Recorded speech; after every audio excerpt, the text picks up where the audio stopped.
Facts First presents a tragic story of a family who had 3 lions as pets. If you're an animal lover, click that like button. Also be sure to subscribe and click the notification bell so you don't miss our future videos. Many people have pets. Most have typical pets, such as a cat, a dog, maybe a rabbit. Others choose more exotic pets, such as snakes, turtles, and lizards. There are certain animals that don't make good pets, such as lions, tigers, and bears, oh my, and gorillas. They're all dangerous and usually illegal choices for pets. In the 1970s, a family in the Soviet Union kept real lions as pets in their small Baku city apartment. Unfortunately, this is a tragic story of one Soviet family having 3 lions as pets. The patriarch of the family, Leo, appropriate name, was a typical Soviet architect. He was at the zoo one day and he heard about a lion cub who was in trouble.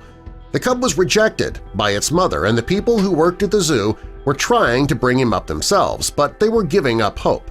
Leo decided to take the cub home so that he and his family could care for it. The family named the cub King.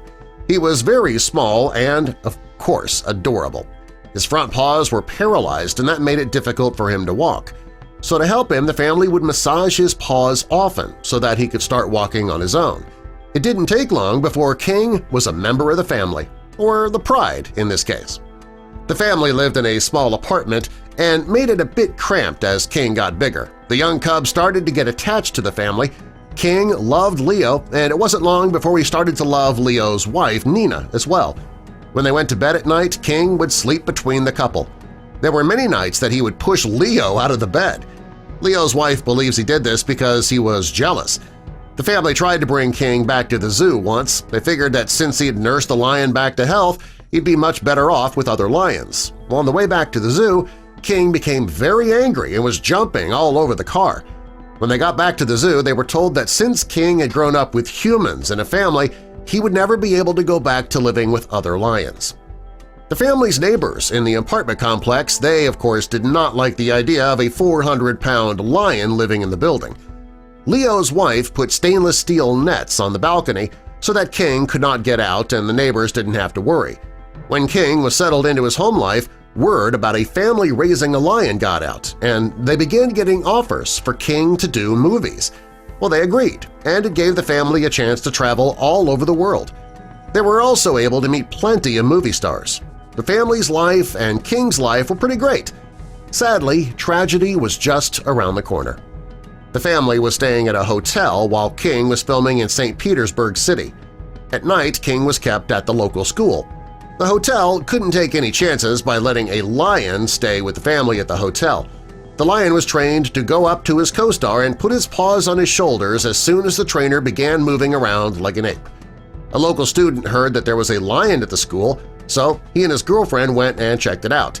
The assistant, Sasha, who was in charge of caring for King, stepped out to get something to eat, and that was when the student and his girlfriend showed up.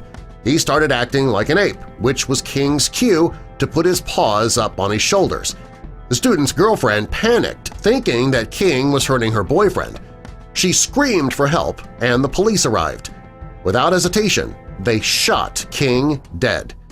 The family was devastated. The family dog, Chap, was also destroyed. He ran around looking for King, and when he couldn't find him, he sat in one of King's boxes.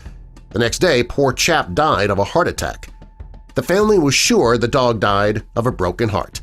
The children were also so sad. Finally, Leo decided to get the family another lion to help them feel better. The new lion's name was King II. Unfortunately, he was not as sweet as the original King. Leo also brought home a mountain lion who he named Puma. King II wasn't as kind or gentle as King because the family saved King's life. They helped him to walk. Well, they didn't need to do these things for King II, so the same bond wasn't there. Nina didn't agree with Leo bringing home Puma or King II. They tried to get them a spot in Berlin's zoo in eastern Germany, and it was almost a done deal, but it didn't go through. Sadly, in 1978, Leo had a heart attack, and he passed away. That left Nina in charge of their children and the 2 cats. She said it was far too much for her to deal with. Now that Leo was gone, King II missed his master, and he wasn't being as nice as he used to be. In 1980, Nina came home from work and she smelled smoke coming from the apartment. The lion was furious and Puma was sitting on the couch. Nina went out to the balcony and saw that there was a drunk neighbor throwing burning material up on the balcony and it was hitting King II. He was very nervous when Nina's 14-year-old son came home. She was cooking her son a meal and slicing meat for King II when the lion fell from his perch onto his back and was injured. He roared at Nina and started to attack her. Her son quickly tried to help by grabbing the leash. King II lashed out at her son and killed him. Nina lost consciousness. When she woke, the police had killed King II and Nina's son was dead. The family story is a perfect example of why lions are not meant to be family pets.